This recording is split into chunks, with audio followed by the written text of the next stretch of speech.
마태복음 16장 21절에서 25절.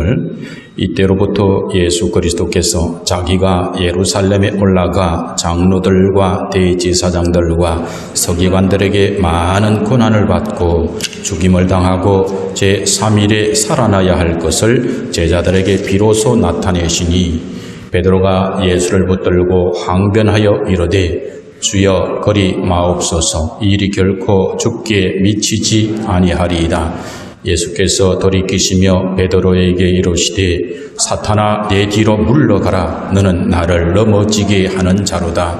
내가 하나님의 일을 생각하지 아니하고 도리어 사람의 일을 생각하는도다 하시고, 이에 예수께서 제자들에게 이르시되 누구든지 나를 따라오려거든 자기를 부인하고 자기 십자가를 지고 나를 따를 것이니라. 누구든지 제 목숨을 구원하고자 하면 잃을 것이요 누구든지 나를 위하여 제 목숨을 잃으면 찾으리라.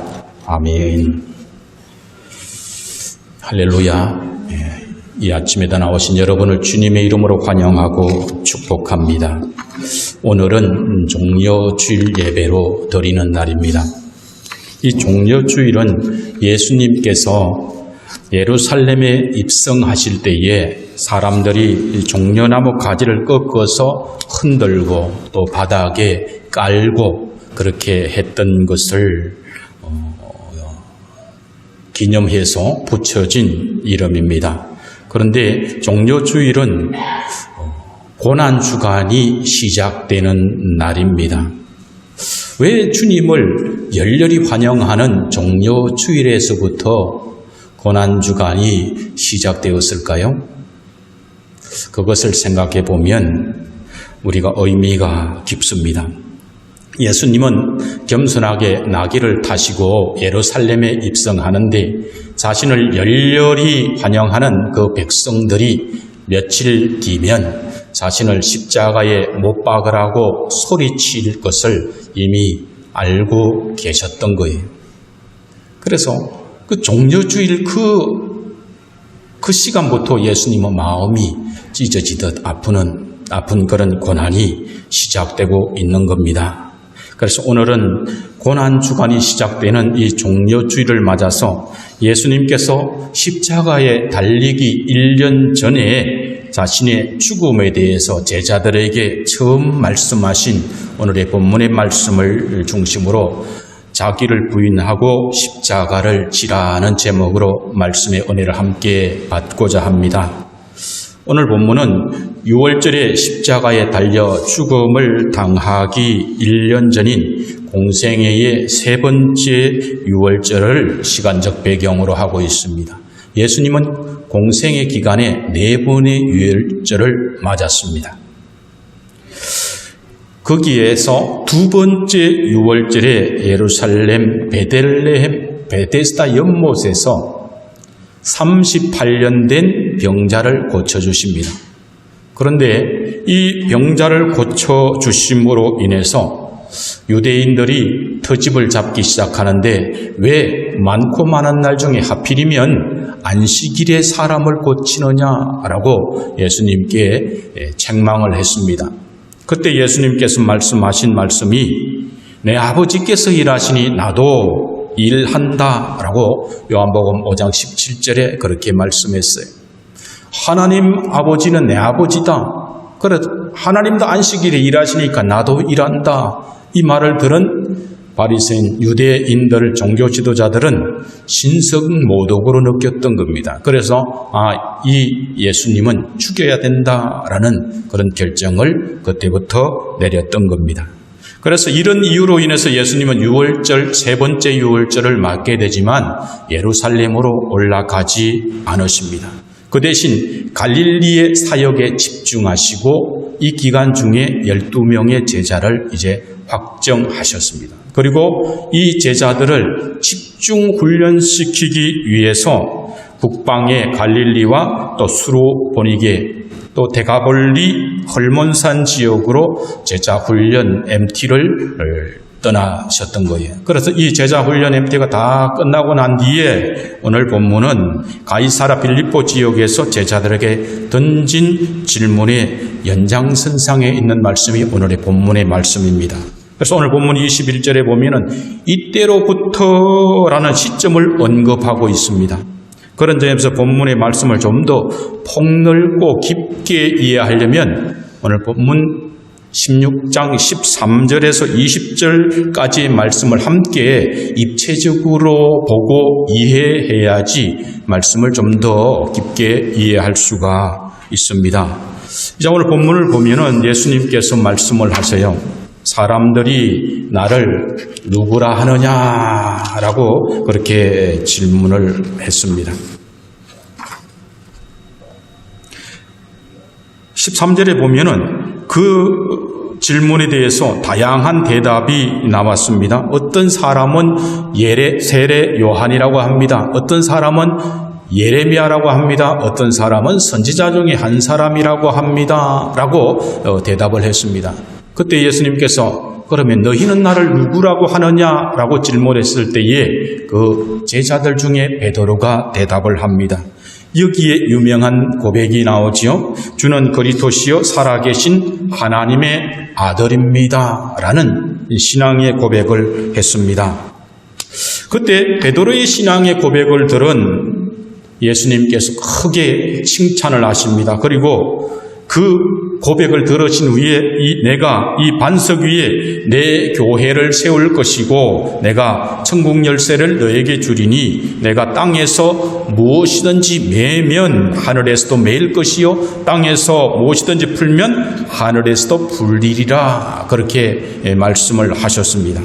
이 반석에 대해서 로마 가톨릭에서는 베드로를 의미한다라고 그렇게 해석을 합니다. 그러나 개혁주의 교회에서는 상당한 성경적 근거를 가지고 그러한 해석을 거부합니다. 성경은 여러 곳에서 반석에 대해서 말씀을 하고 있는데 시편 18편 31절에는 여호와 외에 누가 하나님이며 우리 하나님 외에 누가 반석이뇨? 라고 말씀합니다. 또 고린도전서 10장 4절에도 다 같은 신령한 음료를 마셨으니 이는 그들을 따르는 신령한 반석으로부터 마셨음에 그 반석은 곧 그리스도시라고 말씀해요. 여기에 대한 해석을 좀 더 드리면은 구약 시대의 출애굽 시대의 광야에서 이스라엘 백성들이 반석에서 물을 터뜨려서 그 물로 인해서 생명이 연장될 수 있었는데 그 반석은 곧 예수 그리스도다라고 말씀하고 있는 거지. 고린도전서 3장 11절에도 이 닦아둔 것 외에 능히 다른 터를 둘 자가 없으니 이 터는 곧 예수 그리스도라 이렇게 말씀하고 있습니다.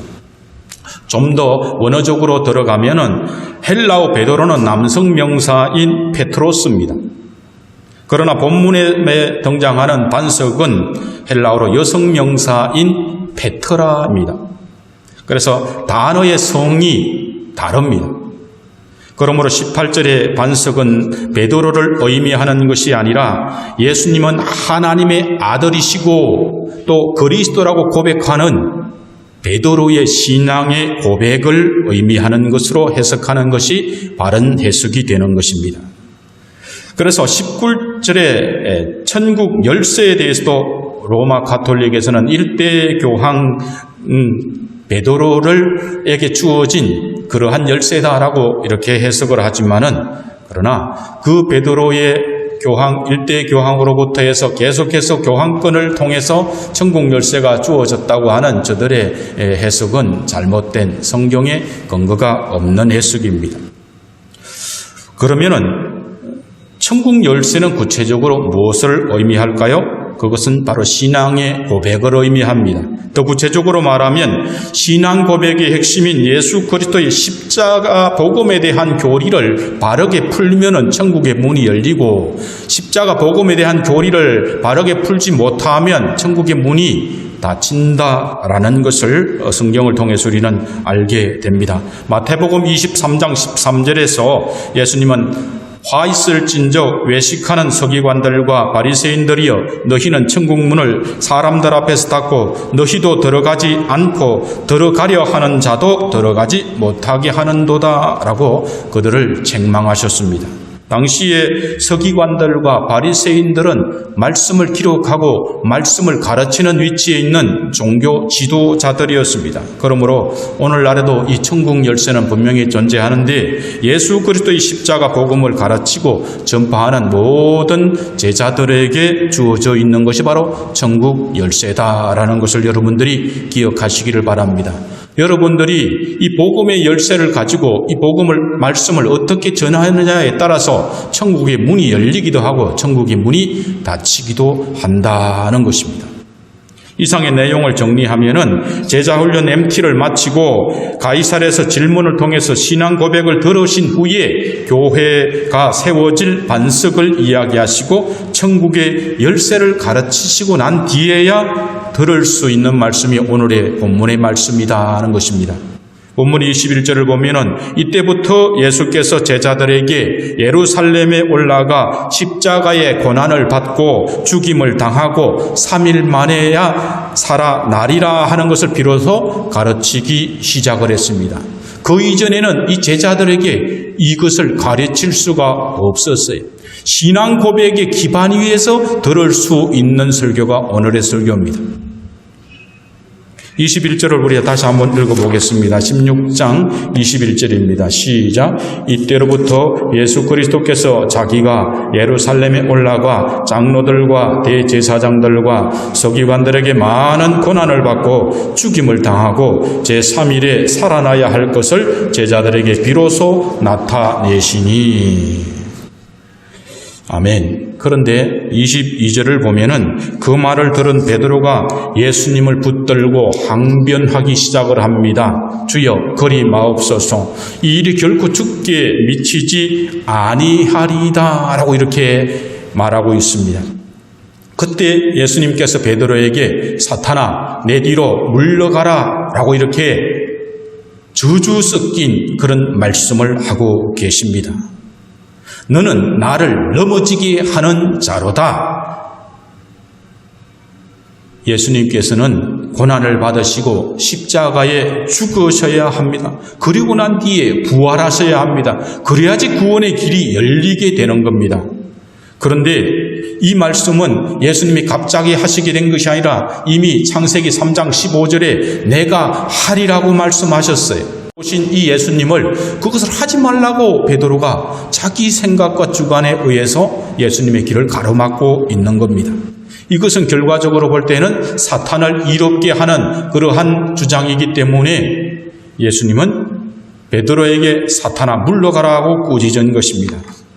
그래서 오늘 이 24절의 말씀은 모든 제자들에게 주어지는 말씀입니다. 아무든지 나를 따라오려거든 자기를 부인하고 자기 십자가를 지고 나를 쫓을 것이니라 이렇게 말씀을 하고 있습니다. 그래서 오늘은 본문 24절의 말씀의 중심을 핵심으로 두고 믿음의 길에 대해서 한번 생각해 보고자 합니다. 첫 번째, 천국은 주님이 가시는 길을 따라가는 것이다 라고 지금 말씀하고 있습니다. 누구든지 나를 따라오려거든 예수님이 가는 길은 천국을 향한 길인데 천국에 향한 길은 반드시 고난을 따라야 되는 거예요. 죽음이 없이 부활이 없는 것처럼 죽음이 없이 천국에 들어갈 수는 없는 거죠. 왜? 선악과를 따먹은 후에 반드시 죽으리라 말씀하셨기 때문에 그렇습니다. 그래서 제자가 된다는 것은 주님의 고난의 길을 따라간다는 의미가 있습니다. 여기서 따르다의 원어가 같은 길에 있다라는 뜻입니다. 그러므로 주님을 따르는 것은 주님과 같은 고난의 길을 간다는 것을 의미하는 거죠. 그러나 하나님의 부르심을 받았다고 해서 저절로 고난의 길을 함께 가는 제자의 삶을 살 수 있는 것은 아닙니다. 예수님의 가르침을 깨닫고 난 뒤에 그것을 삶에서 실천할 때에 예수님을 따를 수가 있는 것입니다. 예수님을 따른다는 것은 자기 모든 점에서 예수님의 말씀 앞에 순종하는 사람의 행동을 나타내는 거예요. 예수님은 지금 고난의 길을 가고 계십니다.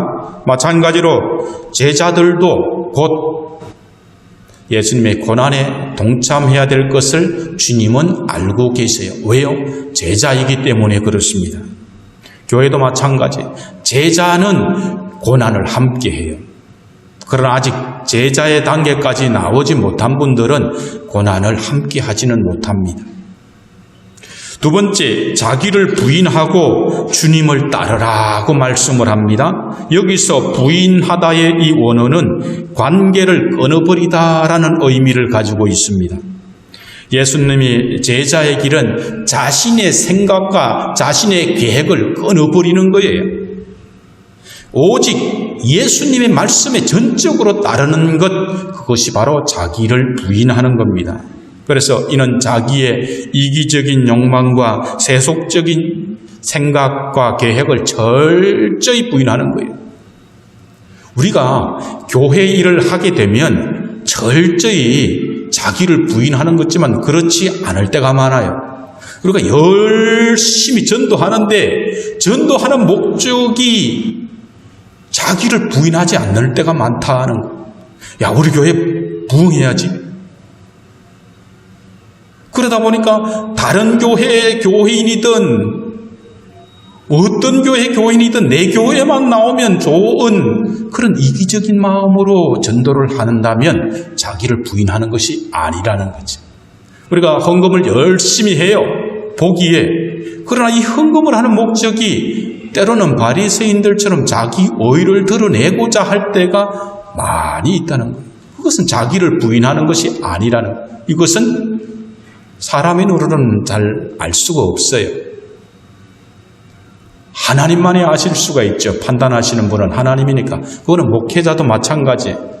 목회자가 어떤 하나님의 말씀을 해석하며 전하는 그 가운데도 자기를 부인하고 오직 하나님의 뜻만이 나타나도록 해야 되는데 자기를 부인하지 못하는 그러한 말씀을 할 수도 있다는 거예요. 누구도 예외가 될 수는 없는 겁니다. 자기 부인이 그렇게 어려워요.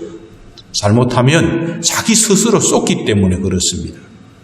이 자기 부인이 얼마나 어려운지 고린도전서 15장 31절에서 사도 바울은 나는 날마다 죽노라고 그렇게 고백을 했습니다.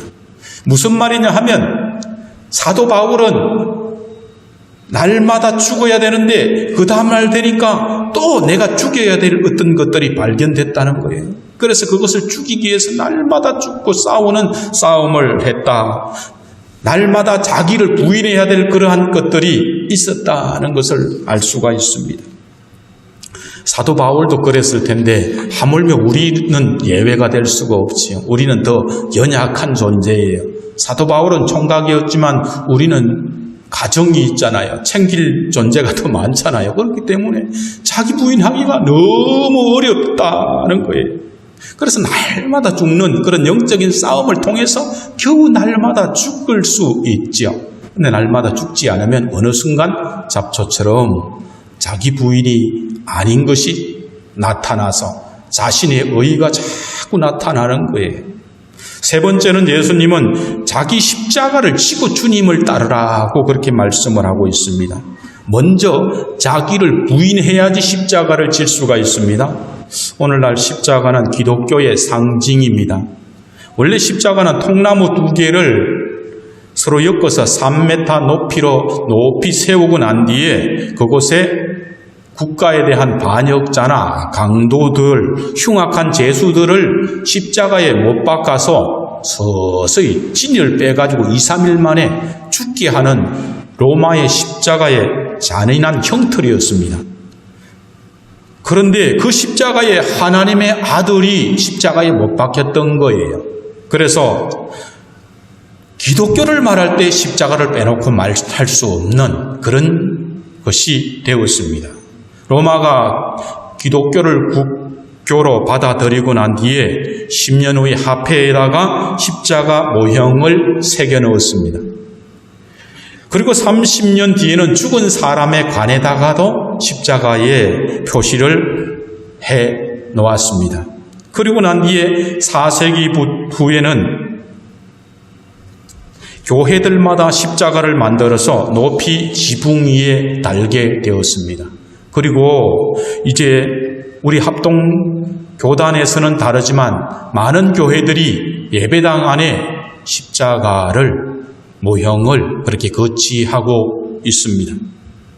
그런데 합동교단에서는 그 십자가를 예배당 안에 거치하지 않기로 총회에서 3번이나 결정을 했어요.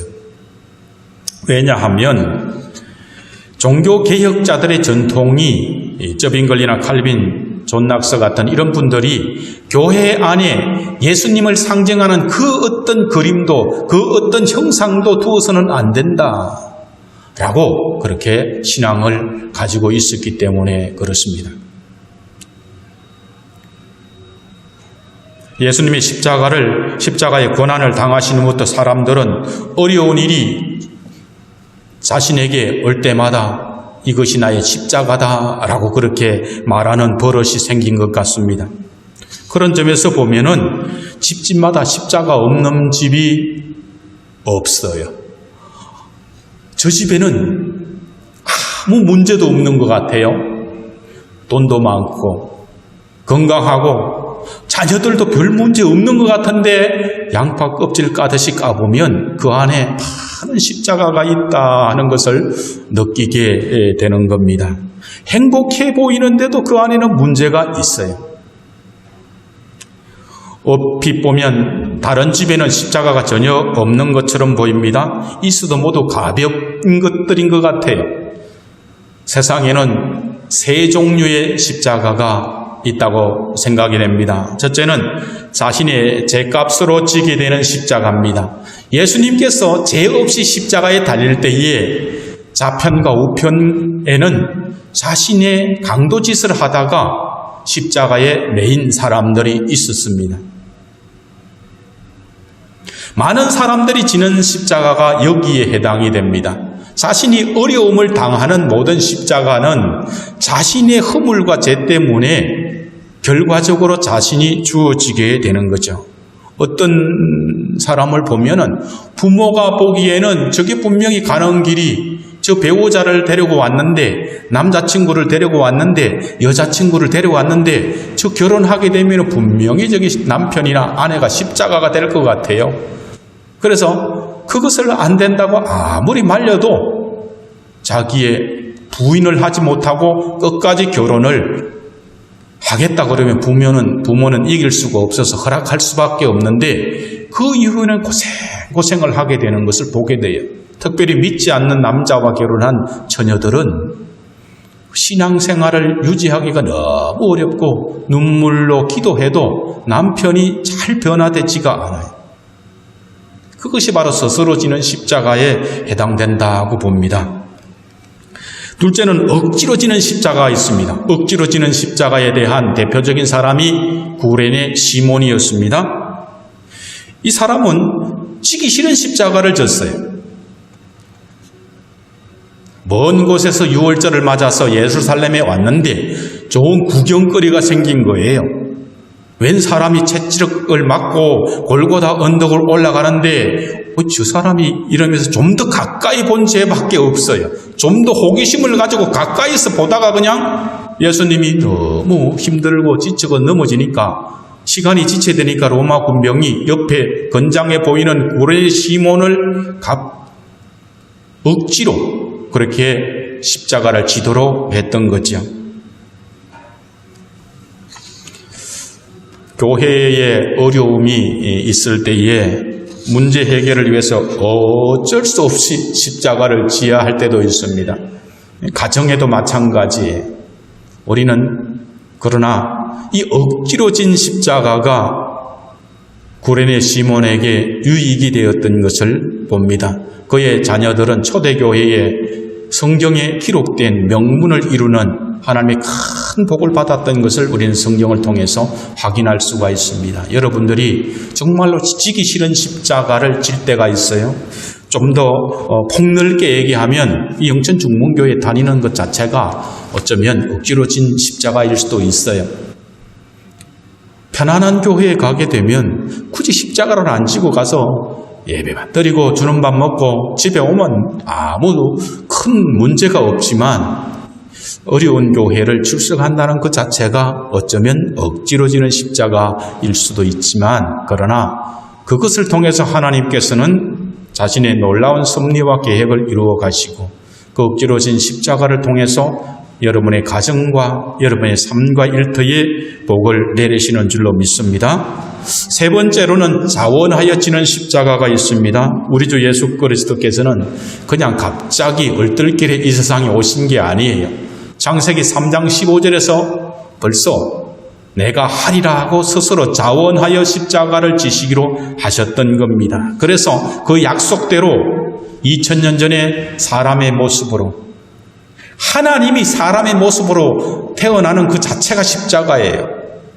그것도 명문 집안도 아니고 목수의 아들로, 훗날에는 아버지도 없이 가장의 역할을 해야 되는 그러한 역할로 사람으로 오셨던 겁니다. 그리고 난 뒤에 자원하여 십자가를 지셨습니다. 그래서 예수님은 자원하여 십자가를 졌지만 사람은 자원하여 십자가를 질 수가 없어요. 다만 예수님께서 나를 위해서 십자가를 지셨다라는 그 사랑을 깊이 깨닫는 사람만이 자원하여 십자가를 질 수가 있습니다. 십자가는 여러 가지 모습일 수가 있어요. 그러나 어떤 사람은 아주 지저분한 화장실을 청소하는 것으로서 어쩌면 자신의 자원해서 그렇게 십자가를 진다고 할 수도 있습니다.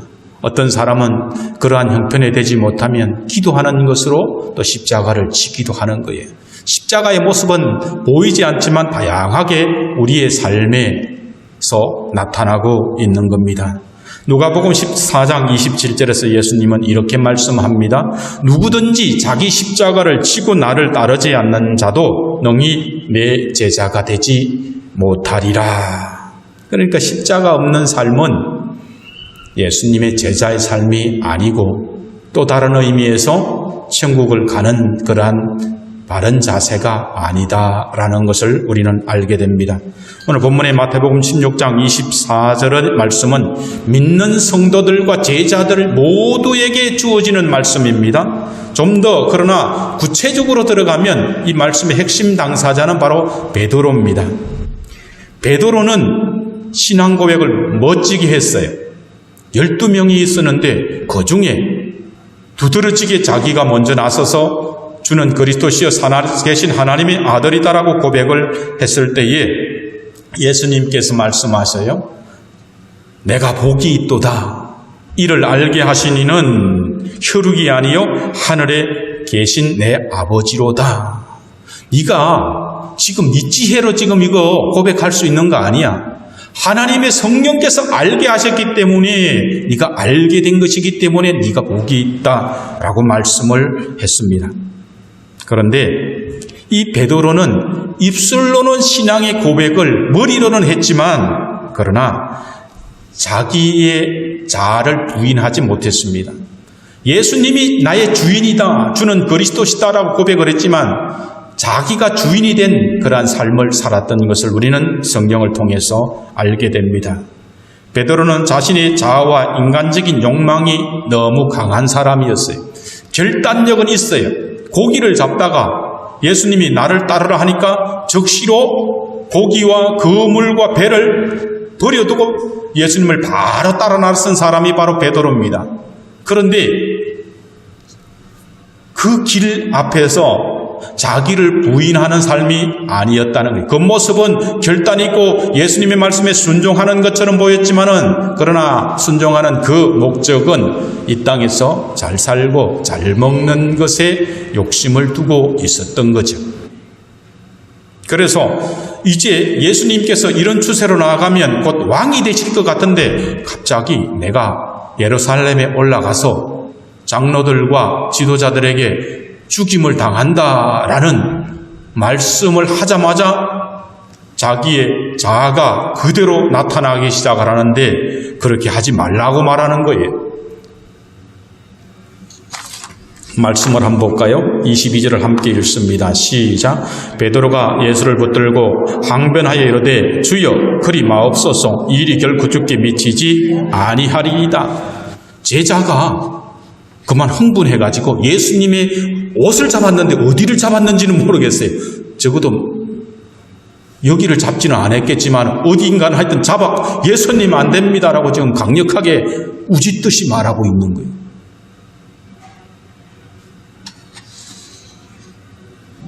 베드로의 신앙 고백은 위대한 것이지만 그러나 주님 대신 하나님의 뜻에 자신의 자아를 부인하지 못하는 말로만 하는 신앙 고백에 그쳤다는 것을 우리는 베드로의 이 행동을 통해서 알 수가 있습니다.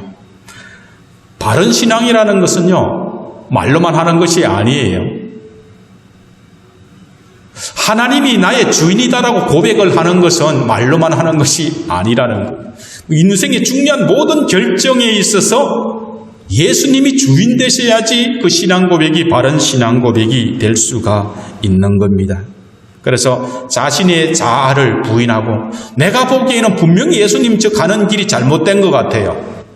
왜 그렇게 힘들게 저런 길을 가실까? 엎어버리면 되지. 그런 생각이 들지라도 나의 자아를 부인하는 것이 바로 주님의 제자의 길을 가는 것입니다.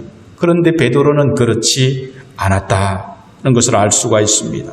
사도 바울은 갈라디아서 2장 20절에서 내가 그리스도와 함께 십자가에 못 박혔나니 그런즉 이제는 내가 사는 것이 아니요 오직 내 안에 그리스도께서 사시는 것이라. 이제 내가 육체 가운데 사는 것은 나를 사랑하사 나를 위하여 자기 자신을 버리신 하나님의 아들을 믿는 믿음 안에서 사는 것이라. 이렇게 자신의 신앙을 말하고 있습니다. 그런데 이 나를 십자가에 못 박는 것이 그렇게 어려운 일이에요. 세례를 받는다는 것은 어떤 의미예요? 내가 죽는다는 것을 의미하는데 내가 죽지를 않는 거예요. 잡초는 이상하잖아요.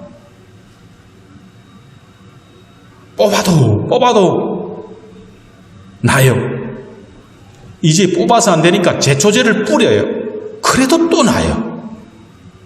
산소에 가면 그거 알잖아요. 묘토에. 가시나무가 나서 가시나를 자르고 그거 뽑아도 안 되고 거기에서 약까지 발랐는데도 또 나요. 그것이 우리의 자아입니다. 정말로 이래지 말아야지 내가 왜 그랬을까? 막 하면서 내 눈을 내가 찌르고 싶고 막 그런 마음이 드는데 어느새 내 모습이 또 그러한 모습으로 서 있는 것을 발견하게 되는 거죠. 이것이 바로 죄성이 있는 인간의 자아의 모습입니다. 베드로는 예수님의 고난을 통해서 이루어지는 하나님의 구원 계획을 가로막다가 사탄아 물러가라라는 책망을 받았고 자기를 부인하라 그리고 자기 십자가를 지라는 말씀을 들었습니다.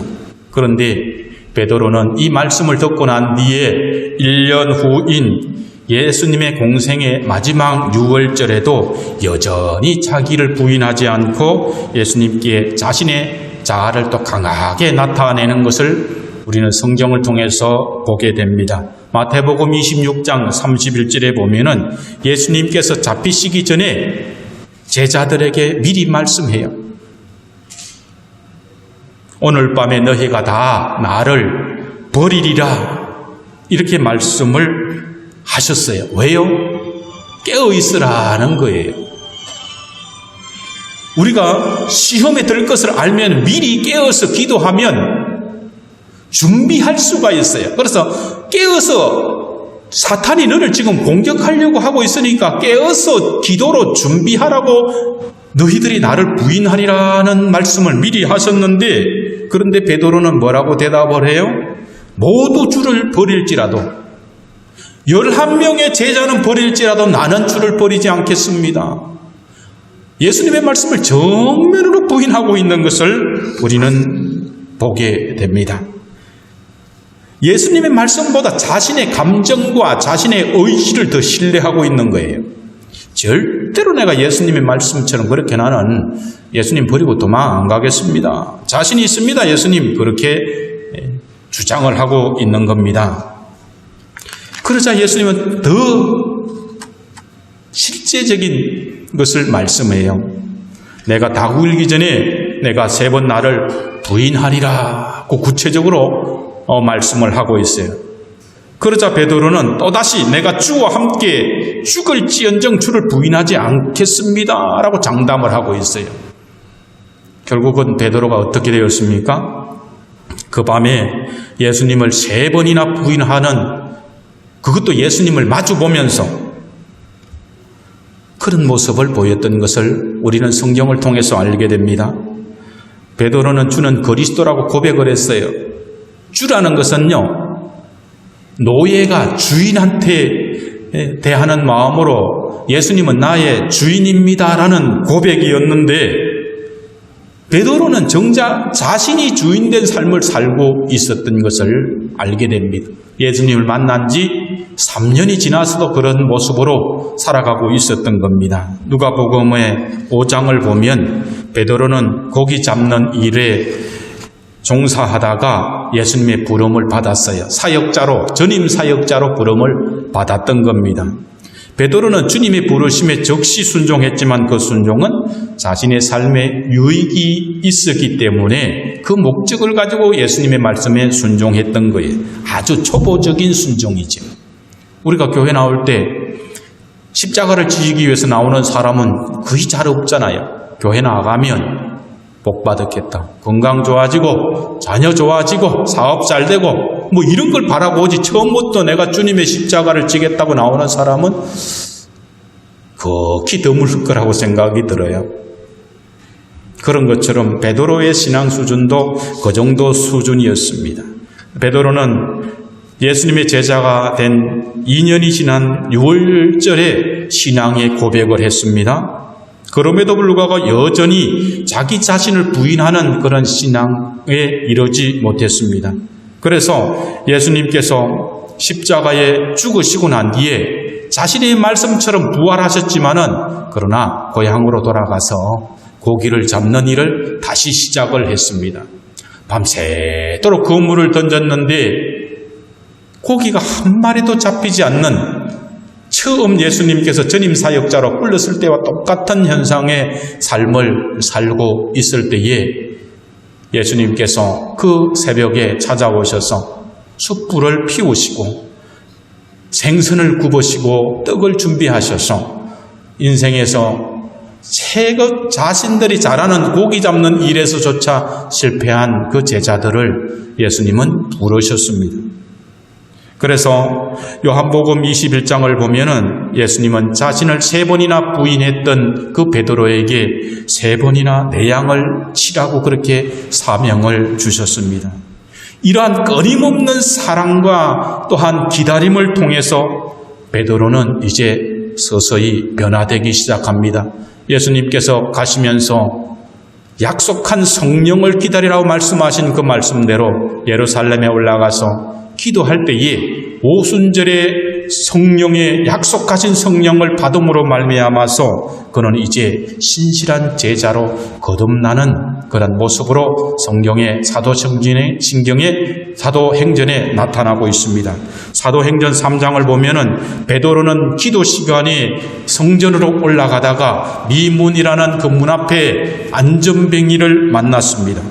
그런데 평소에는 대수롭지 않게 보였던 그 사람이 성령의 감동을 받아서 이 사람이 보이기 시작을 했어요. 그래서 금과 은은 내게 없거니와 나에게 있는 주 예수 그리스도 이름으로 명하노니 일어나 걸으라 했을 때 그가 일어나 걸어버렸어요.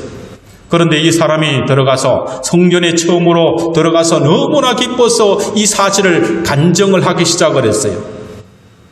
저 사람이 나를 고쳐줬다.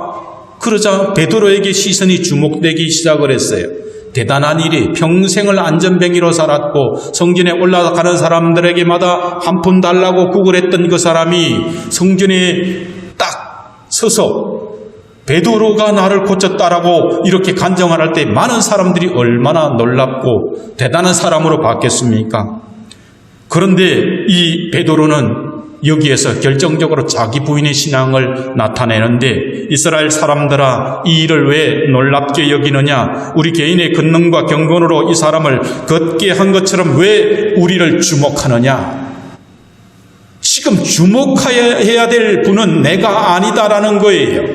지금 이 사람을 살리신, 이 사람을 일으킨 사람은 너희가 십자가에 못 박혀 죽게 한 예수 그리스도 부활하신 그분이 이 사람을 고쳤다 라고 예수 그리스도를 증거하고 있는 것을 보게 되는 겁니다. 이것이 바로 그리스도인의 자기 부인이에요.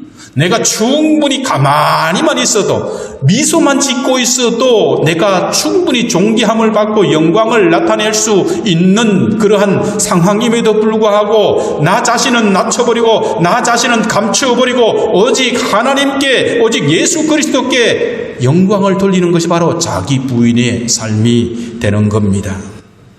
이후 베드로는 남은 삶은 오직 자기를 부인하고 자기의 십자가를 지는 삶을 살았다는 것을 우리는 성경을 통해서 알고 있습니다. 오늘 우리는 본문에 등장하는 베드로의 모습에서 우리 자신의 모습을 발견하게 됩니다. 우리는요, 베드로의 신앙 고백보다 주일 예배 때마다 더 놀라운 고백을 해요. 신학적으로 더 잘 정립된 그런 신앙 고백을 우리는 주일마다 드리고 있습니다. 예수님을 그리스도라고 하시고 또 주인이라고 그렇게 고백을 합니다. 여전히 그러나 하나님의 말씀 앞에서 우리의 삶, 우리의 판단 가치는 내가 주인이 되어서 살아갈 때가 많이 있다는 거예요. 우리는 신앙 고백을 통해서 예수님께서 심판하러 오신다는 것을 믿음으로 고백을 해요. 그런데 우리의 삶의 모습은 예수님의 심판에 대해서는 전혀 관심이 없는 것처럼, 그렇게 이 땅의 삶이 전부인 것처럼 살아갈 때가 있다는 겁니다. 어느 날 갑자기 생각지도 못한 때에 인생의 마지막이 오고, 그때는 적시로 하나님의 심판대 앞에 서야 된다는 것을 인식하기는 하지만 삶과는 전혀 상관이 없는 것처럼 살아갈 때가 있다는 것입니다. 오늘 고난주간을 맞이하면서 골고다 언덕을 무거운 십자가를 지고 올라가시다가 쓰러지시는 그 예수님의 옆에 그 제자들이 한 명도 없었다는 사실을 여러분들은 묵상해 보시기를 바랍니다. 다만 예수님을 구경하기 위해서 먼 곳에서 왔던 시몬이 억지로 예수님의 십자가를 졌다는 것을 우리는 알고 있습니다. 자기를 부인하지 않으면,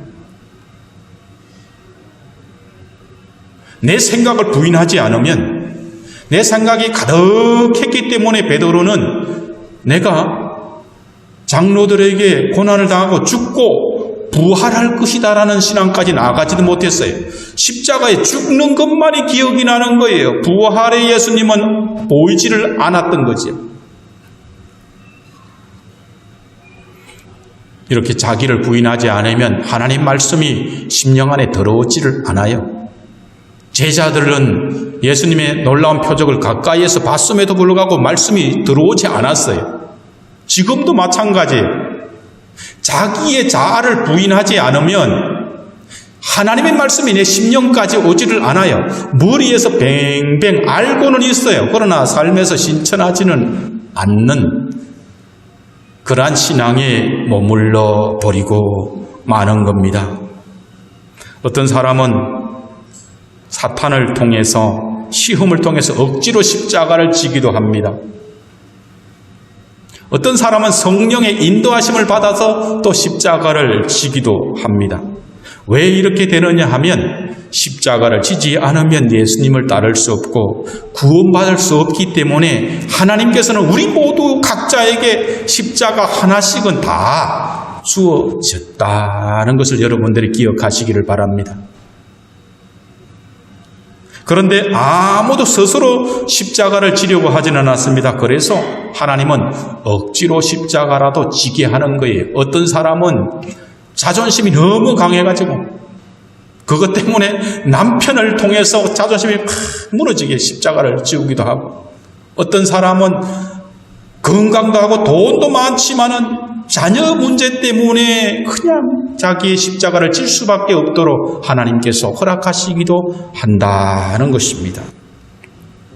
십자가는요, 우리의 삶에서 다양한 모습으로 나타나기도 합니다. 어떤 사람은 교회가 어려움을 당할 때에 자신의 직분 때문에 억지로 십자가를 지기도 합니다. 때로는 남편이나 아내와 다투는데 내가 예수님을 믿는다는 그것만으로 내가 참는 그런 십자가를 지게 되기도 하는 것입니다. 사업을 하면서 직장을 생활을 하면서도 내가 크리스천이기 때문에 담당해야 될, 내가 예수만 아니면 김익두 목사님처럼 예수는 내가 믿고 복은 네가 받는다는 것처럼 예전 같으면 주먹으로 나를 괴롭히는 깡패를 한대 때릴 수 있는데 내가 입술이 터지고 피가 흘러도 내가 참는 그 십자가가 우리의 삶에도 있다는 거예요.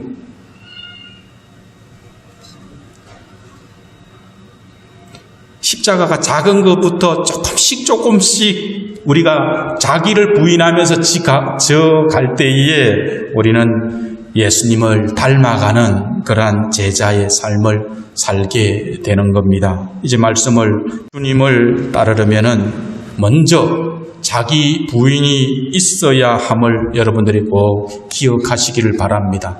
내 생각, 내 가치관을 부인하지 않으면 약간의 십자가도 질 수가 없어요. 예수님께서도 겟세마네 동산에서 기도하실 때에 아버지여 만일 할만하시거든 이 잔을 내게서 지나가게 하옵소서. 그러나 내 뜻대로 마옵시고 아버지의 뜻대로 하게 해달라고 그렇게 자기 부인의 기도를 드렸던 것입니다. 우리의 심령 안에 자기 부인하는 것은 너무 어려워요. 농부가 밭에서 잡초를 뽑아도 며칠 있으면 또 잡초가 솟아나듯이 날마다 내 안의 심령에서는 제 본성 때문에 나의 자아가 계속해서 올라와서 자기를 부인하지 못하게 하고 있기 때문에 그렇습니다.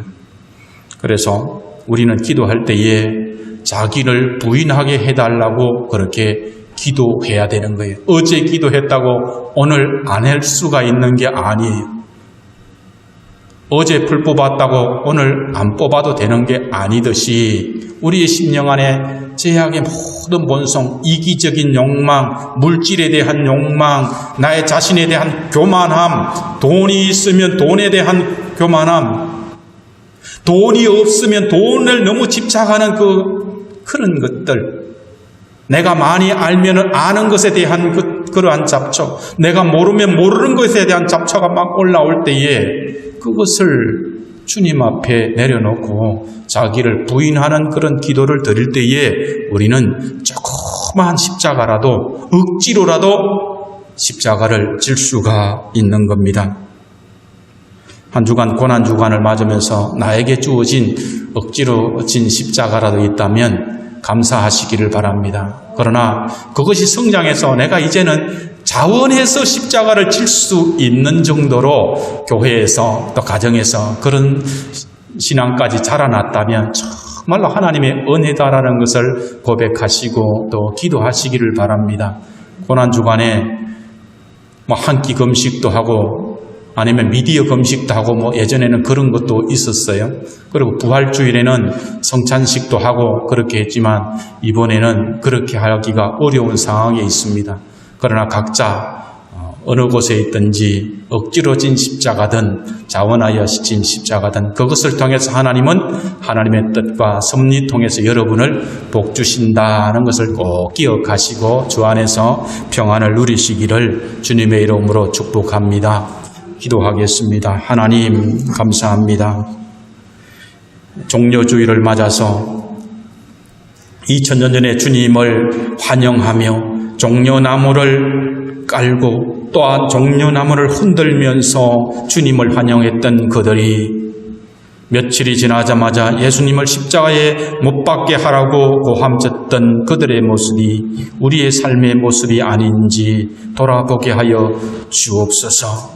베드로의 고백과 같이 주는 그리스도시여 살아계신 하나님의 아들이라고 입술로는 고백을 하지만 정작 인생의 중요한 결정에 있어서는 주님이 주인이 아니요 내가 주인이 되고 나의 욕망과 나의 욕심이 주인이 되는 결정을 할 때가 많은 우리의 연약함을 고백합니다. 우리는 날마다 죽기를 원하지만 날마다 살아나는 나의 이기적인 욕심을 주님 앞에 고백하오니 주여 불쌍히 여겨 주옵소서, 긍휼히 여겨 주옵소서. 고난주간에 살아가면서 고린의 시몬처럼 때로는 억지로 진 십자가일지라도 주님의 고난의 여정을 생각하며 그러나 다시 오실 주님을 생각하며 살아가는 한 주간 되게 하여 주옵소서. 감사하며 주 예수 그리스도 이름으로 기도드리옵나이다. 아멘.